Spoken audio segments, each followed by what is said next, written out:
Bien, monsieur, nous voici de retour sur ce plateau. Monsieur Abba, on parlait du cadre d'amélioration de la lutte contre le blanchiment de capitaux en Afrique, en général et en Afrique occidentale en particulier. Vous dites qu'il n'y a pas d'État voyou qui refuse d'accepter de corriger ces lacunes. Pourtant, dans la région du Sahel et du lac Tchad, on a l'impression que c'est ce qui se passe. C'est votre impression, heureusement. D'ailleurs, la zone que vous avez citée, il y a sur le plan opérationnel, il y a les forces conjointes qui travaillent pour lutter contre les groupes terroristes, Boko Haram et puis les groupes affiliés.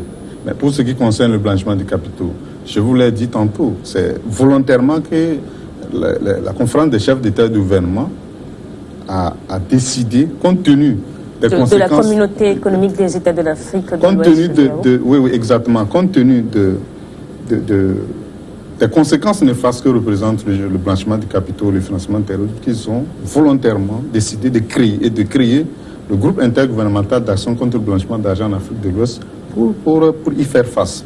Donc, vous ne pouvez pas dire que les États de l'Afrique de l'Ouest sont réticents. Pas du tout.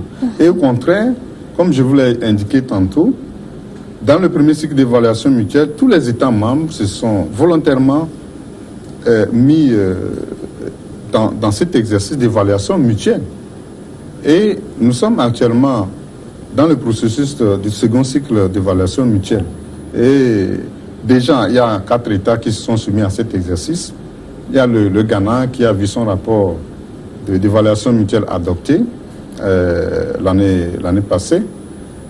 Il y a le Sénégal qui est dans le processus. Il y a le Cabo Verde et le Burkina Faso. Donc, il y a un programme qui est fait pour que chaque État, lorsque son tour arrive, qui se soumette à cet exercice mutuel, et le Togo va passer en 2019. Des blanchisseurs d'argent s'adaptent aisément aux évolutions technologiques pour leurs besoins. Est-ce que la lutte est impossible? La lutte n'est pas impossible puisqu'il y a la volonté politique des États membres.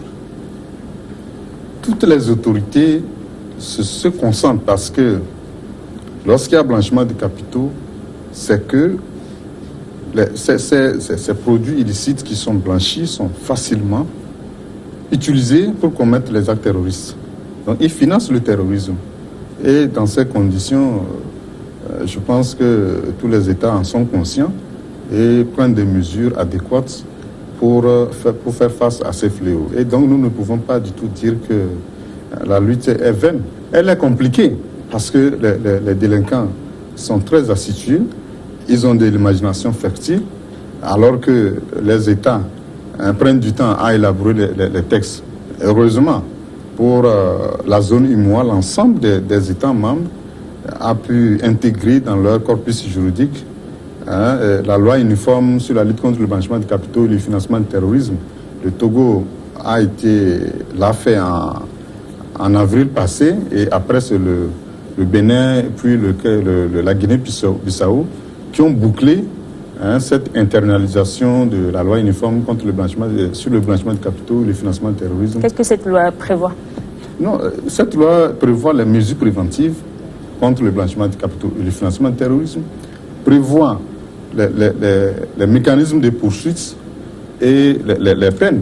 C'est une loi à la fois préventive et répressive. Exactement.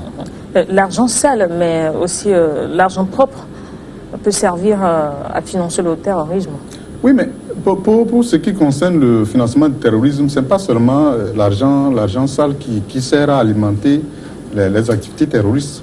L'argent propre aussi, puisque c'est une question de conviction, une question d'intérêt. Les individus pervers n'hésitent pas à sortir de leur propre argent, les fonds qu'ils ont obtenus légalement, licitement, pour les faire utiliser dans la commission des actes terroristes. Mais comment détecter par avance que ces capitaux vont servir à financer des actes terroristes? A priori, vous ne pouvez pas le savoir. Et il faut une enquête. C'est pourquoi la formation est très importante. La formation à tous les niveaux. La coopération est très importante également.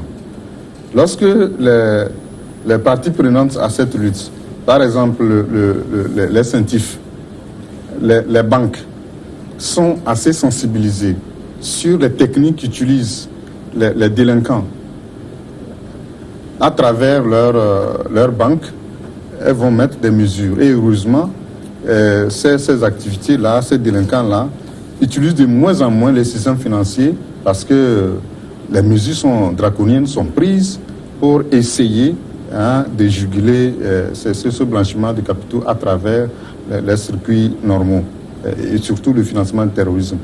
Par contre, les autres points, par exemple, lorsque nous prenons le secteur des ONG, les terroristes peuvent utiliser les ONG pour financer leurs activités. Il suffit puisque certaines ONG sont complices, on vous dit il faut concevoir le projet, on conçoit le projet, on le finance. Si le projet doit coûter 100 millions, ils peuvent donner 200 millions. Le projet sert à réaliser effectivement ce qui est prévu, le projet qui est prévu. Une partie de l'argent. Une autre partie de l'argent peut servir à financer les activités, les actes terroristes. Ça veut dire qu'une collaboration est nécessaire? Absolument, la collaboration est nécessaire, d'abord au plan national. D'ailleurs, la population doit être sensibilisée à cette lutte. Si la population est sensibilisée, elles peuvent détecter facilement certaines personnes qui ont des comportements un peu bizarres et dénoncer ces personnes. Ensuite, sur le plan national, il faut que tous les services d'investissement, autant pour moi, de renseignement, les services d'investigation, les services d'enquête coopèrent, échangent des informations pour faciliter leurs activités. C'est aussi important au niveau judiciaire. Lorsqu'il y a la coopération entre les services d'enquête, les services de renseignement, la CENTIF, je crois que le travail des juges sera plus aisé parce qu'ils auront les éléments de preuve pour condamner au moment opportun. Est-ce que c'est de même, cette coopération doit être internationale.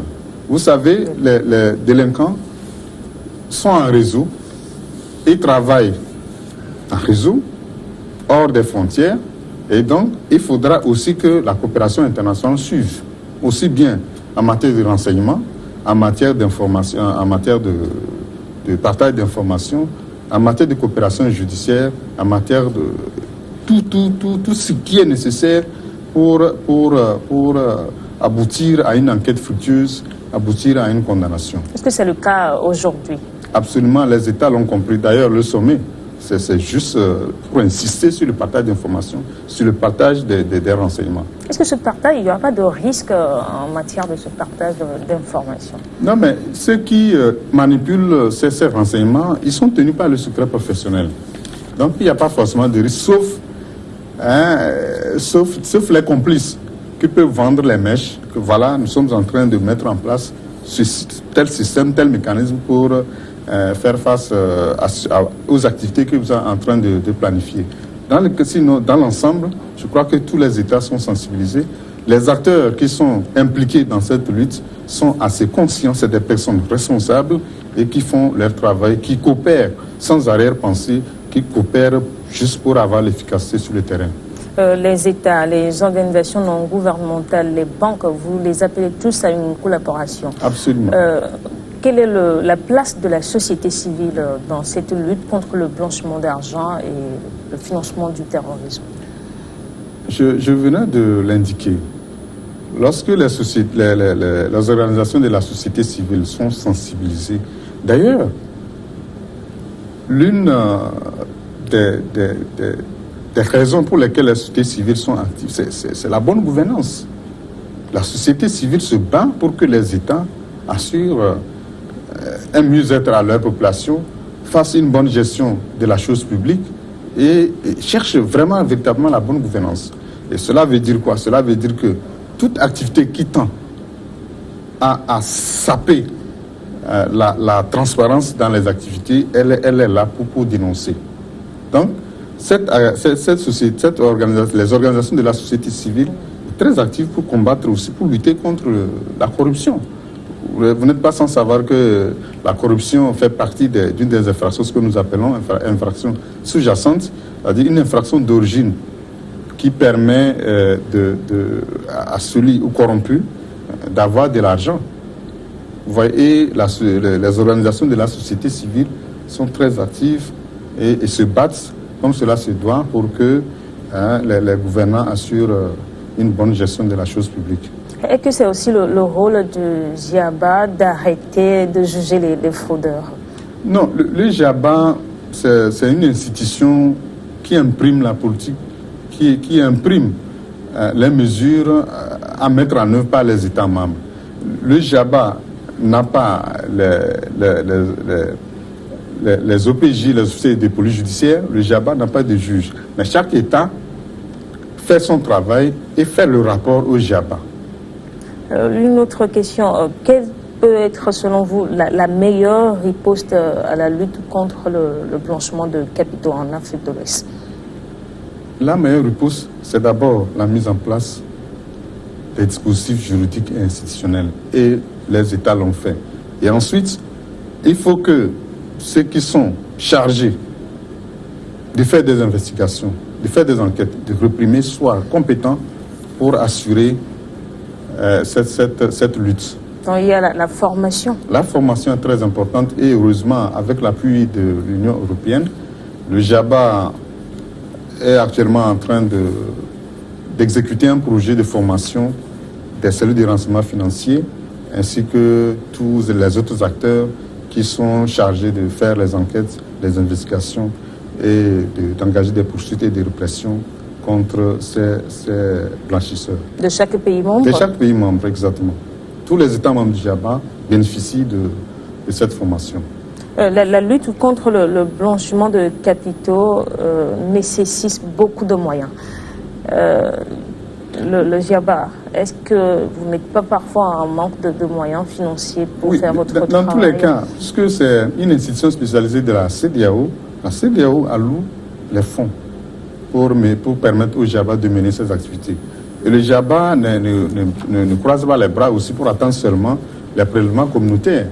Le GIABA aussi mobilise les fonds pour lui permettre, à travers les partenaires au développement, de mener à bien ses activités. C'est pourquoi je vous parlais tantôt de l'appui de l'Union européenne qui permet effectivement d'assurer une bonne formation aux acteurs qui sont impliqués dans les investigations, dans les enquêtes et dans la répression du blanchiment de capitaux et du financement du terrorisme. Est-ce que vous êtes autonome? Autonome, nous avons deux hiérarchies. D'abord, le GIABA a pour instance de décision le comité ministériel. Ça, c'est les statuts du GIABA qui les définissent. Et ensuite, le GIABA travaille sous la coupe du GAFI, groupe d'action financière. Et le GIABA fait rapport à ces différentes hiérarchies pour qu'elle apprécie ce que le GIABA fait dans son mandat. Le blanchiment de capitaux et le financement du terrorisme menacent donc la stabilité économique et financière des États de l'Afrique. Il faut faire tomber ceux qui commanditent ces crimes ou juste de leurs produits. La traque de l'argent du terrorisme est-elle facile dans ce contexte de mondialisation qui a facilité l'accès aux paradis fiscaux des personnes? Vous savez, le financement du terrorisme a plusieurs créneaux.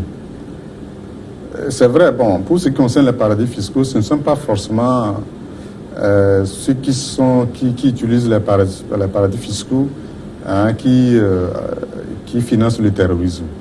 Il y a de grandes personnalités juste pour éviter de payer beaucoup d'argent au fisc. Les fraudeurs? Oui, les fraudeurs qui s'intéressent aux paradis fiscaux.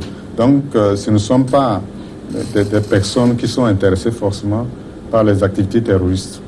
Et dans le cadre de la mondialisation, est-ce que la lutte est possible? Oui, en avril passé, le président de la République française avait convoqué une réunion sur le financement du terrorisme à Paris. Et c'était justement pour définir les meilleures stratégies, les meilleures mesures pour faire face à ce fléau. Et donc, la communauté internationale est très consciente et s'est engagé et met d'ailleurs beaucoup de moyens pour venir à bout des activités terroristes dont le financement du terrorisme est un acte, fait partie du terrorisme. On se sépare donc. Merci Kimela Balou Abba d'être passé sur ce plateau. Vous êtes le directeur général du groupe intergouvernemental d'action contre le blanchiment d'argent en Afrique de l'Ouest, JIABA. Merci également à vous pour votre fidélité.